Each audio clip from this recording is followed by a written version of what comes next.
Assalamualaikum warahmatullahi wabarakatuh.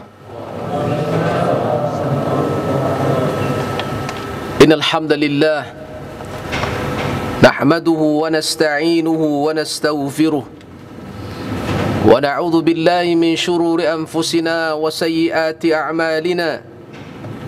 May yahdihillahu fala mudilla lahu wa may yudlilhu falan tajida lahu waliyan mursyida. Asyhadu an la ilaha illallah wahdahu la syarika lah wa asyhadu anna Muhammadan abduhu wa rasuluh sallallahu alaihi wasallam la nabiyya ba'dah.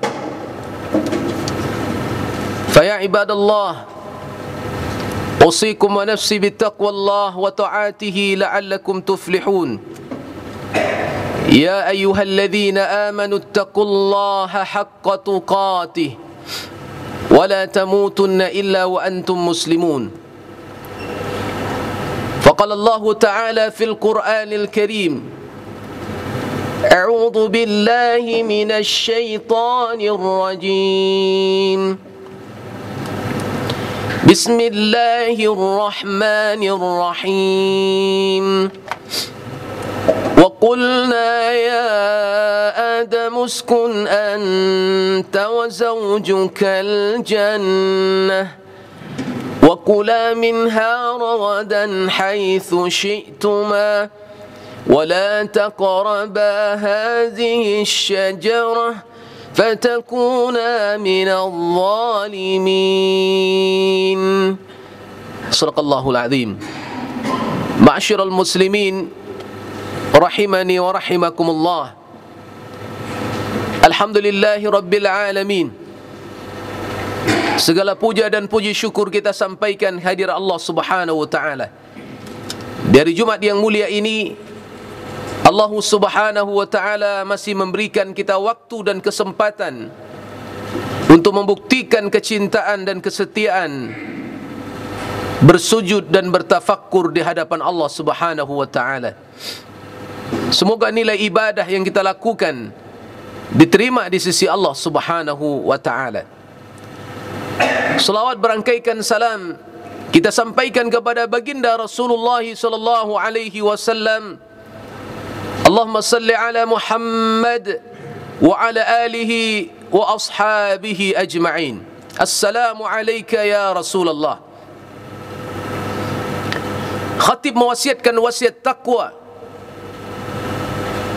sebagai renungan kita pada Jumat yang mulia ini, karena Allah subhanahu wa ta'ala mengingatkan kita, ya ayyuhalladzina amanu ittaqullaha haqqa tuqatih. Allah inginkan kita menjadi pribadi muttaqin yang sebenar-benarnya. Wala tamutunna illa wa antum muslimun. Dan Allah inginkan kita tidaklah meninggalkan dunia ini kecuali dalam kesempurnaan Islam yang diridai oleh Allah subhanahu wa ta'ala. Ma'asyiral muslimin, sidang jamaah Jumat rahimakumullah. Manusia pertama diciptakan oleh Allah, ditujuankan oleh Allah subhanahu wa ta'ala adalah untuk menikmati kesenangan yang ditawarkan oleh Allah. Kita paham dan kita mengerti ketika Adam dan Hawa dihadirkan Allah ke dalam jannahnya Allah, mereka berdua diberikan fasilitas yang istimewa.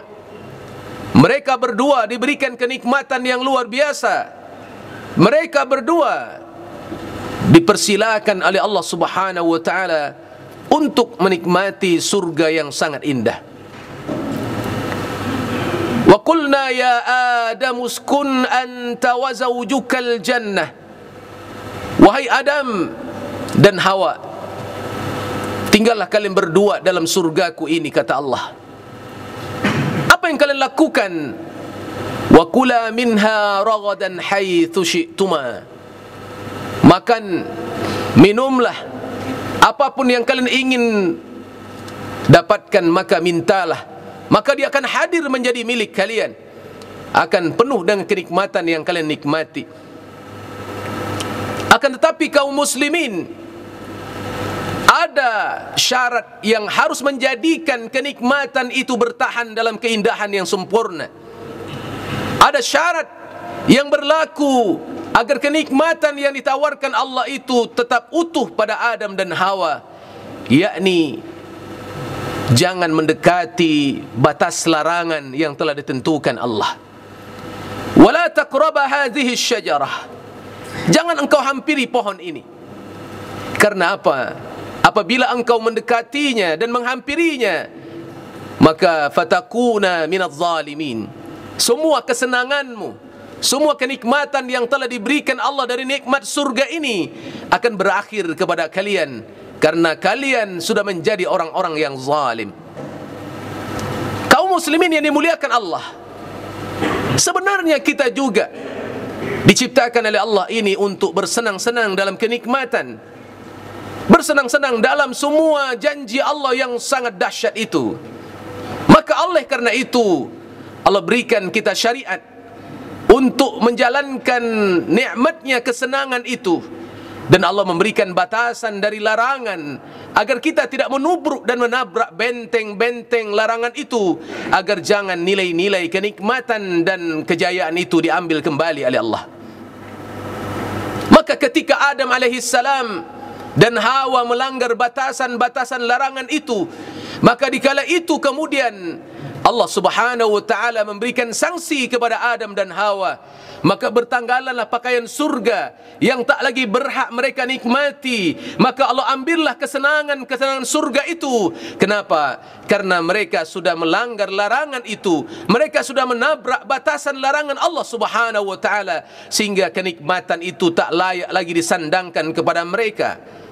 Kaum muslimin yang dimuliakan Allah subhanahu wa ta'ala, maka kenikmatan yang sudah ditawarkan oleh Allah subhanahu wa ta'ala berupa kebahagiaan dunia dan kebahagiaan akhirat yang sudah selalu kita doakan kepada Allah. Rabbana atina fid dunya hasanah wa fil akhirati hasanah wa qina adzaban nar. Apakah kebahagiaan itu sudah kita dapatkan? Jangan-jangan justru kita belum bisa menikmati surga itu sejak di dunia karena kita sering melanggar batasan-batasan Allah. Betapa sering kita melanggar larangan-larangan Allah sehingga kita jatuh kepada apa yang dimurkai oleh Allah subhanahu wa ta'ala. Subhanallah, Adam walaupun dia pernah melanggar batasan itu, tapi dia sangat mengerti bagaimana kemudian Adam berupaya kembali menjemput kesenangan dan kenikmatan yang telah ditawarkan Allah kembali kepadanya. Dengan cara apa? Adam berkata kepada Allah, sebagaimana Allah sebutkan dalam Al-Quran, dia datang kepada sang pemilik kesenangan, dia datang kepada sang pemilik semua kekuasaan, yakni Allah subhanahu wa ta'ala, dan memperakui kelemahannya, memperakui keterbatasannya, memperakui keteledorannya yang telah melanggar benteng-benteng larangan Allah. Dia akui dengan pengakuan yang sesungguh-sungguhnya. Maka Allah kemudian kembali menerimanya, dan kenikmatan itu kembali diberikan kepada Adam dan Hawa. Fatalaqqa Adamu min rabbih kalimatin fataba alaih innahu huwat tawwabur rahim. Ia datang kepada Allah, memperakui semua kelemahan dan kesalahannya, agar kembali Allah memberikan kenikmatan itu layak untuk mereka kembali memilikinya. Maka oleh karena itu kaum muslimin, kalau kita ingin mendapatkan kebahagiaan itu, kesenangan-kesenangan itu, maka mari kita jadikan kehidupan kita adalah waktu untuk kemudian menjaga agar kita tidak lagi menabrak batasan-batasan larangan Allah. Apabila kita melabrak batasan-batasan larangan itu, jangan salahkan Allah. Kalau kebahagiaan itu jauh dari kita, di dunia kita tak mendapatkannya, apalagi di akhirat. Karena itu milik yang sempurna dari kekuatan dari nikmat yang sempurna itu ada di tangan Allah, dan dia akan persembahkan nanti ketika kita kembali kepadanya dalam nikmat yang sempurna. Hanyalah orang-orang yang melanggar batasan-batasan untuk tidak jatuh kepada larangan Allah, mereka lah yang berhak mendapatkan kenikmatan itu, sebagaimana Adam kembali kepada Allah untuk menjemput kehormatan kebahagiaan itu dengan memperakui kelemahannya di hadapan Allah subhanahu wa ta'ala. Kalau kita ingin bahagia, Maka mari kita dekati Allah, Sang pemilik semua kenikmatan.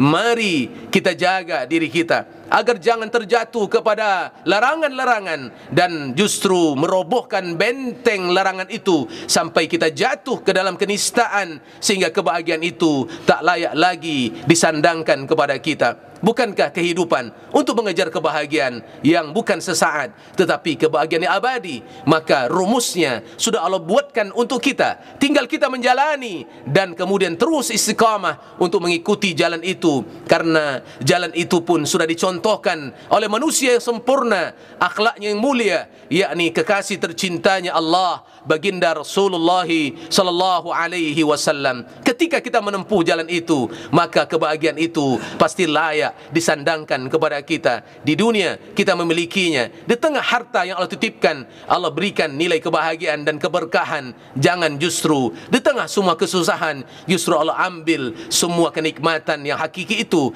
karena justru kita sering melanggar batasan-batasan larangan Allah dan tak pernah mengakui kelemahan kita di hadapan Rabb yang maha menerima segala pengakuan di hadapannya. Fa'tabiru ya ulil absar la'allakum turhamun.